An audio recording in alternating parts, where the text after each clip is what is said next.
English Gurukul परिवार का हिस्सा बनने के लिए और हमारे साथ अपनी इंग्लिश को इम्प्रूव करने के लिए चैनल को अभी सब्सक्राइब कीजिए।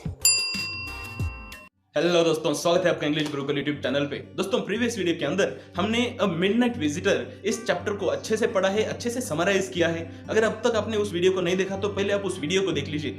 इस वीडियो के अंदर हम मिडनाइट विजिटर इस चैप्टर के क्वेश्चन एंड आंसर्स पढ़ने वाले हैं। पहला क्वेश्चन है, Ausable did not fit any description of a secret agent Fowler had ever read. What do secret agents in books and films look like in your opinion. दोस्तों, previous video के अंदर मैंने बहुत ही इंटरेस्टिंग तरीके में आपको बताया था कि फिल्मों के अंदर और नॉवेल्स के अंदर सीक्रेट एजेंट को किस तरह से दिखाया जाता है। जैसे कि बॉलीवुड की पॉपुलर फिल्म बादशाह के अंदर हमें ये देखने को मिलता है कि जो सीक्रेट एजेंट होता है उनके पास अलग अलग टेक्नोलॉजीज होती है। कोई च्युइंग गम ऐसा होता है जिसे खाने के बाद सामने वाला व्यक्ति बेहोश हो जाए, या फिर उनके पास अलग अलग तरह की गन्स होती है। वो दिखने में काफी स्मार्ट होते हैं, शातिर दिमाग के होते हैं और जाबाज होते हैं। खतरों से लड़ना उनकी आदत होती है। इस तरह का डिस्क्रिप्शन अक्सर फिल्मों के अंदर सीक्रेट एजेंट का दिखाया जाता है। लेकिन ऑसेबल, जो कि इस कहानी का लीड कैरेक्टर है, वो इस डिस्क्रिप्शन में बिल्कुल भी नहीं बैठता, क्योंकि वो एक छोटा सा इंसान है, हाइट कम है, मोटा सा है, जाड़ा सा है और बहुत ही नॉर्मल लगता है। ना वो जाबाज लगता है, ना वो बहुत स्मार्ट लगता है, बल्कि वो 20 साल से फ्रांस में रहता है और फ्रेंच लैंग्वेज बोलता है। फिर भी उसे देखकर कोई भी पहचान सकता है कि ये अमेरिकन इंसान है जो फ्रेंच लैंग्वेज में बात कर रहा है। वो इतना नॉर्मल सा है। लेकिन इस कहानी को जब हम आगे पढ़ते हैं तो हम समझ में आ जाता है कि ऑसेबल का दिमाग बिल्कुल एक सीक्रेट एजेंट की तरह काम करता है। सेकंड क्वेश्चन है, how does Osabel manage to make Max believe that there is a balcony attached to his room. Osabel Max को पूरी तरह से अपने यकीन दिला देता है कि इस रूम की जो खिड़की है उसके बाहर एक बालकनी है। ऐसा करने के लिए जैसे ही वो मैक्स को देखता है, वो बोलता है कि इस होटल की जो मैनेजमेंट है उस पर मैं बहुत गुस्सा करने वाला हूँ, बहुत झगड़ने वाला हूँ। ये इस महीने की दूसरी बारी है जब कोई बालकनी के थ्रू इस खिड़की से मेरे रूम के अंदर घुस गया है। वो कहता है कि ये जो रूम है एक बड़ी रूम का हिस्सा है, और वो जो दूसरी साइड है उस साइड से एक बालकनी आती है और वो इस खिड़की के बराबर नीचे खुलती है। तो कोई भी इंसान बाजू वाली खिड़की से या बाजू वाली रूम से घुसकर मेरे रूम के अंदर आ जा सकता है। कि सोचो यहाँ की मैनेजमेंट कितनी खराब है। तो जब इस तरह से वो बात करता है तो सामने वाले के दिमाग में एक स्टोरी बैठ जाती है। मैक्स के लिए कभी कहानी तैयार हो गई और उसे ये समझ में आ गया कि मुझसे पहले भी कोई एक इंसान इस रूम के अंदर आ चुका है इस खिड़की के थ्रू। तो इससे वो पूरी तरह से बिलीव कर पाता है। हालांकि ये भी सच होता है कि मैक्स उस बालकनी से नहीं आया हुआ होता है, बल्कि वो एक पास की या डुप्लीकेट की या डुप्लीकेट चाबी का उपयोग करके रूम के अंदर आया हुआ होता है। थर्ड क्वेश्चन है, looking back at the story, when do you think Ausable thought of his plan of getting read of max.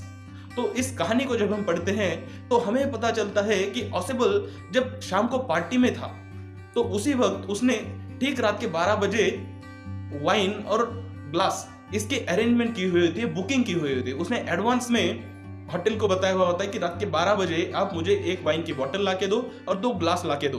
तो ये उसने तभी से प्लान किया होता है क्योंकि उसे पता होता है कि रात के 12:30 बजे उसके पास एक सीक्रेट रिपोर्ट आने वाली है। तो उसने अपनी सीक्रेट रिपोर्ट को बचाने के लिए या कोई उसे लेने आया तो उसके हिसाब से किस तरह से डील किया जाए इसका प्री प्लान किया हुआ होता है। नेक्स्ट क्वेश्चन है, in this story Ausable shows great presence of mind or the ability to think quickly and act calmly and wisely in a situation of danger and surprise. Give examples from your own experience. इस कहानी में हम देखते हैं कि Ausable बहुत ही presence of mind दिखाता है, समय सूचकता दिखाता है। वो मैक्स के हाथ में बंदूक देके डर नहीं जाता, बल्कि वो उसे कहानी बताता है कि ये दूसरी बार है कि जब कोई इस खिड़की से मेरे रूम के अंदर आया है। तो ये दिखाता है कि वो कितना प्रेजेंस ऑफ माइंड रखता है, कितना समय सूचक इंसान है। या फिर जब उसके रूम का दरवाजा बजने लगता है तब वो कहता है कि पुलिस है। तो इससे वो सामने वाले को पहले तो ये कहानी बता देता है कि यहाँ से वो बालकनी से नीचे जा सकता है और उसे ये डरा भी देता है कि बाहर से पुलिस आ रही है। ऐसे में मैक्स वहां से नीचे कूद जाता है और नीचे कूदकर मर जाता है। तो इस चीज से हमें समझ में आता है कि वो कितना ज्यादा समय सूचक है। नेक्स्ट क्वेश्चन है, discuss what you would do in the situations described below. नीचे कुछ सिचुएशंस दी गई है और आपको बताना है कि इन सिचुएशंस में आप किस तरह से बिहेव करेंगे या किस तरह से आप रिएक्ट करोगे। एक पहली सिचुएशन है, a small fire starts in your kitchen. आपके घर के किचन में अगर एक छोटी सी आग लग जाए तो आप किस तरह से रिएक्ट करोगे।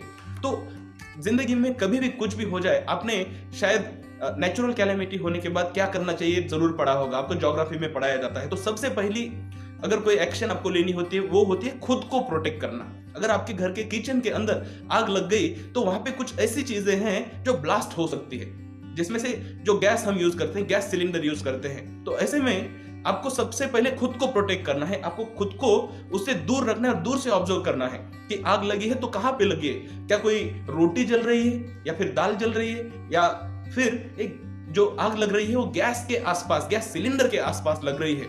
अगर गैस सिलेंडर के आसपास लग रही है तो आपके लिए सबसे जरूरी होगा कि आप कोई फायर एक्सटिंग्विशर लेकर उस आग को दूर से ही बुझाने की कोशिश करो। और अगर आग बहुत नजदीक आ गई है सिलेंडर के तो आप वहां से इवैक्यूएट कर दो और दूर चले जाओ, क्योंकि किसी भी वक्त गैस फट सकता है, सिलेंडर फट सकता है, जो कि आपकी जान के लिए बहुत ज्यादा डेंजरस हो सकता है। नेक्स्ट सिचुएशन है child starts to choke on a piece of food. कोई बच्चा है आपके सामने बैठा हुआ, उसे आप खाना खिला रहे थे और अचानक से वो चोक कर रहा है, अभी वो सांस नहीं ले पा रहा है, वो जो खाना है उसके गले के अंदर अटक गया, तो आप क्या करोगे? ऐसे में फिर से एक बार सबसे जरूरी होता है, अगर वो आपके लिए डेंजरस नहीं तो सामने वाले की सबसे पहले आप ध्यान बचाओ। तो बच्चा अगर सांस नहीं ले पा रहा है तो सबसे पहले आप बच्चे के पीठ के ऊपर थपथपा सकते हो, जोर से मार सकते हो, जिससे कि जो खाना उसके गले के अंदर अटक गया है वो बाहर निकल आए। और एक बार जब खाना बाहर निकल गया और अगर वो फिर भी अनकॉन्शियस है तो आप उसे सीपीआर दे सकते हो और सीपीआर देके उसकी जो ब्रीदिंग रेट है उसे नॉर्मल करने की कोशिश कर सकते हो। ऐसे ही 3-4 और सिचुएशन है, मैंने 2 एग्जांपल से आपको एक्सप्लेन कर दिया है। दोस्तों उम्मीद करता हूं आपको ये सारे क्वेश्चन एंड आंसर अच्छे से समझ गए। अगर आपके और भी कुछ क्वेश्चंस है, आपके अगर कुछ डाउट्स और सुझाव है तो जरूर कमेंट कर पूछिए। Thank you very much.